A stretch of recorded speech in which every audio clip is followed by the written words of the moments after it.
যেটা বলছিলে তুমি যে বাইচান্স যদি আমাদের উপরে উঠে যায়, মানে একটা ছোট একটা বড় হয়ে গেল অথবা আদার্স বেরিয়ে যায়, তাহলে কি করবো?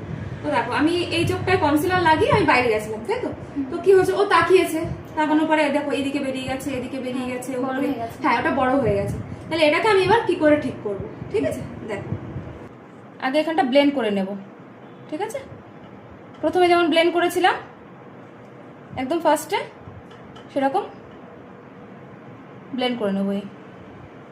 করে নিয়ে তারপরে কি করব, সেম যেভাবে আমি ক্রিজ করেছিলাম সেইভাবে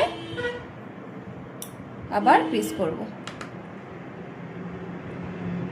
তাহলে আমি কি করলাম, এখানে আবার নতুন করে আমি ক্রিজ করে নিলাম। যখনই আমার মনে হবে কোনোটা ছোট বা কোনোটা বড় হয়ে গেছে, তখন আমাকে কি করতে হবে, সেটাকে আবার মুছে তো আমি আবার করতে পারবো না। তো ওই কনসিলার, যেহেতু ওটা কনসিলার আর চোখের নিচে তো সেই কনসিলারই দেওয়া আছে, কনসিলারটা ভালো করে ব্লেন্ড করে নেবে। না, ভালো করে ব্লেন্ড করে নিলে, নিয়ে ওইটুকু জায়গা আবার তুমি যে ক্রিজ কালারটা দিয়ে তুমি ক্রিজ লাইন করেছিলে সেই কালারটাই আবার ওখানে দিয়ে দিলে। এবার আমি আবার কাট করবো, বুঝা গেছে?